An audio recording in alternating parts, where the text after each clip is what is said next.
Salam hormat dan salam Malaysia Madani. Bersama saya Bumawin dalam Berita Pagi Sarawak edisi Jumaat 9 Jun. Slogan Segulai Sejalai atau Berjalan Seiringan yang tidak asing dalam kalangan masyarakat Sarawak menunjukkan kekuatan untuk mencapai perpaduan hari ini.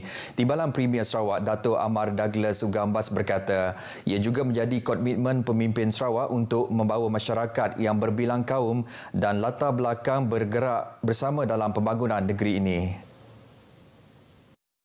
Ujarnya, slogan tersebut yang dijadikan tema bagi sambutan Gawai Dayak tahun ini diraikan bukan hanya komuniti Dayak dan orang Ulu, malah terus menghimpunkan pelbagai masyarakat Sarawak.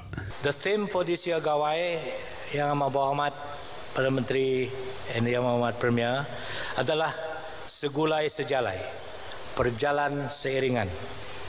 This is the very essence of our commitment to maintain existing unity, goodwill and harmony among Sarawakian, despite our unique diversity of ethnicity, tradition, culture and religious belief. In Sarawak, we accept, appreciate, celebrate and value our differences. Timbalan Premier Sarawak berucap demikian pada majlis sambutan perayaan Gawai Dayak 2023 di Pusat Convention Borneo Kuching.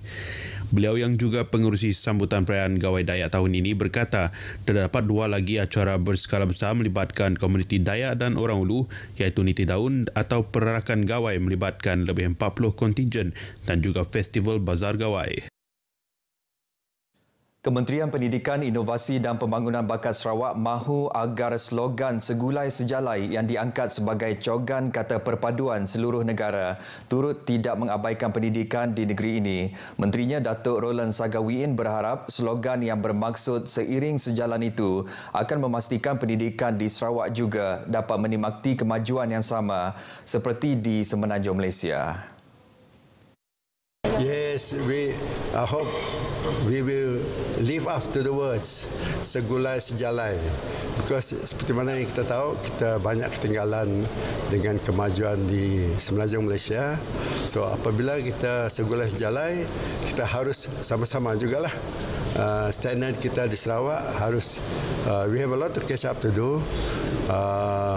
Harus sama juga apa yang yang kita ada di Semenanjung Malaysia. And I believe they will take many years, but we can fast track this question of money.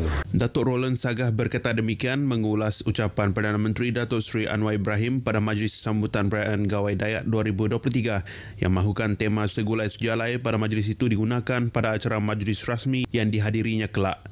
Dalam pada itu, beliau juga menyambut baik ucapan Perdana Menteri pada majlis tersebut yang meminta Kementerian Pendidikan untuk menyelesaikan isu sekolah daif di Sarawak dengan segera. Saya merasa cukup gembira apabila mendengar bahawa beliau menyebut mengenai sekolah daif yang perlu ditingkatkan, yang perlu diperbaiki, yang perlu ditukar mungkin, lebih-lebih lagi infrastrukturnya. Beliau berkata demikian kepada pemberita selepas majlis penutupan simposium dan pameran tenaga hijau di Pusat Kecemerlangan Teknologi Sarawak Sentek Santubong.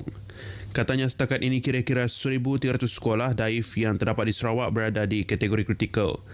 Jelas beliau lagi, bukan hanya infrastruktur bilik darjah yang perlu diberikan perhatian, ia termasuk juga tempat tinggal yang kondusif bagi guru-guru untuk keselesaan mereka.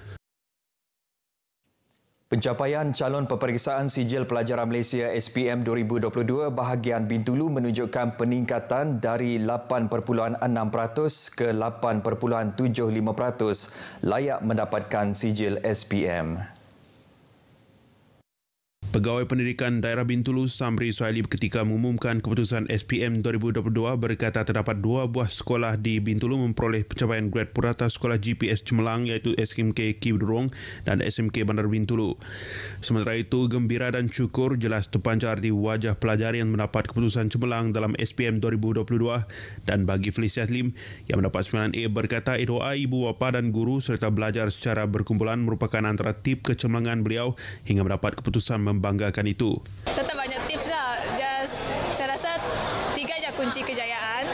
Yang pertama Tuhan, kedua ibu bapa dan guru. Lepas tu untuk tips itulah saya rasa buat banyak-banyak trial,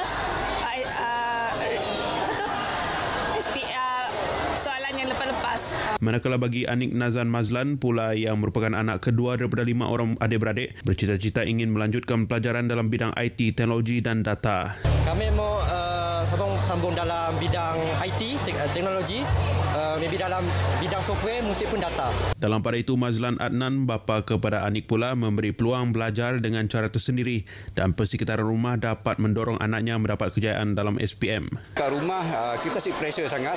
He can do anything what he want to do, but every time memang kita akan check kalau pun exam, everything kita akan tengoklah keadaan. Kalau ada masalah, if he need tuition whatever, then kita akan bagi peluang. Dan most of all kita memang bagi dia memang peluang lah untuk dia decide sendiri lah cara dia belajar. We don't pressure.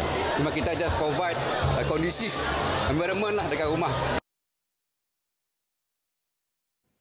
Tidak menghadiri sekolah formal selama hampir 2 tahun tidak menghalang seorang pelajar luar bandar memperolehi 8A dalam peperiksaan SPM tahun lepas. Ahmad Farid Ridwan Ramlan, 18 tahun dari SMK Daro, belajar secara hybrid memberi kelebihan untuk lebih fokus. Bercita-cita menjadi seorang guru, Ahmad Farid menjadikan tempoh Perintah Kawalan Pergerakan PKP 2 tahun lepas sebagai sebab untuk menguasai 8 mata pelajaran dengan tekun. Tiada halangan lah sebab jaringan internet dekat kampus saya memang baik. Jadi tiada alasan untuk saya tidak menghadiri kelas online. Beliau berharap dengan keputusan yang diperolehnya akan berupaya menzahirkan impiannya menjadi pendidik. Beliau antara 684 calon SPM Sarawak yang menyumbang kepada peningkatan pelajar cemerlang SPM tahun lepas. Bagi Pengarah Pendidikan Sarawak Dato' Dr. Ashar Ahmad, dengan pandemik yang melanda dunia, adaptasi pembelajaran baharu seperti Ahmad Farid tidak mustahil. Dalam pendidikan ni, kena bersemuka itu adalah sebenarnya yang terbaik. Cuma mungkin bergantung pada kesesuaian dan keselesaan dan suasana pelajar. Mungkin mereka merasa lebih selesa untuk pendidikan yang melalui secara hybrid. Perkara ini juga disokong oleh seorang ibu kepada calon yang berkeperluan khas, Karina Wong. Quite okay for him to study online because he's a quite quiet student, so so he only like drawing or play blog or something, so it's okay. Baginya, belajar secara maya memberi kelebihan untuk mengulang kaji dengan lebih tenang dan konsisten. Seorang lelaki warga emas terbunuh selepas dirempuh oleh sebuah kenderaan jenis sedan di Jalan Datuk Haji Daud, Kuching tengah hari semalam. Menurut Ketua Polis Daerah Kuching, ACP Ashmon Bajah, dalam kejadian sekitar pukul 11 pagi itu, mangsa yang berumur 71 tahun dipercayai melintas jalan 3 lorong itu mengakibatkan pemandu kenderaan jenis Honda tidak sempat mengelak. Mangsa yang tercampak sekitar 3 kaki dari kenderaan meninggal di tempat kejadian akibat kecederaan parah di kepala. SP Ashmon yang dihubungi RTM mengesahkan kes berkenaan di Kuching. Pemandu yang berumur 68 tahun bagaimanapun tidak mengalami sebarang kecederaan namun mengalami kerosakan di bahagian kehadapan keretanya. Kes disiasat di bawah Seksyen 41-1 Akta Pengangkutan Jalan 1987.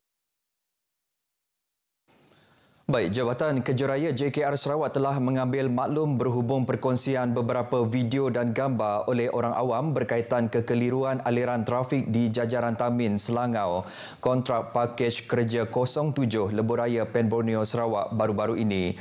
Cawangan Lebuhraya Pen Borneo JKR Sarawak dalam kenyataannya berkata, pihak JKR Sarawak telah mengadakan lawatan dan pemantauan ke lokasi yang dimaksudkan dari Sibu, Selangau, Bintulu pada Selasa lepas. Ia bertujuan untuk melihat sendiri pelan pengurusan trafik yang disediakan oleh pihak kontraktor. Lawatan tersebut juga mendapat maklum balas daripada pihak kontraktor dan wakil pengurusan Lebuhraya Pen Borneo Sarawak, Surian Bahad, selaku konsultan pengurusan projek yang dilantik oleh kerajaan untuk membantu pihak JKR Sarawak memantau pengurusan projek Lebuhraya Pen Borneo Sarawak.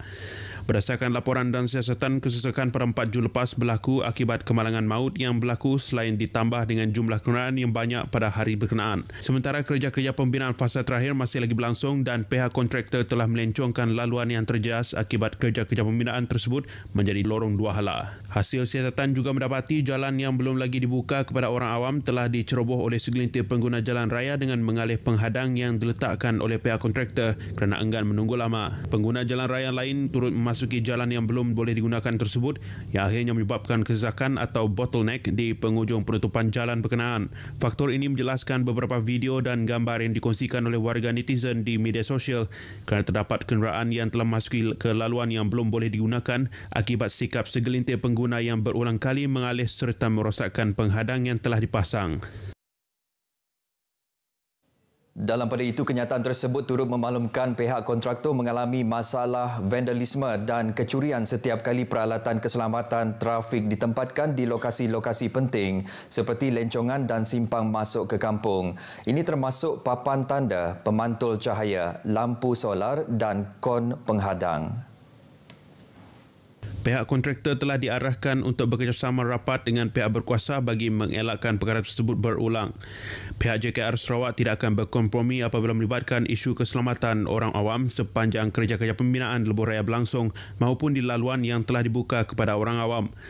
Selain itu, pihak kontraktor telah diarah untuk terus mempertingkatkan serta menambah peralatan keselamatan trafik di sepanjang lokasi yang mempunyai lencongan, masih dalam pembinaan dan gelap.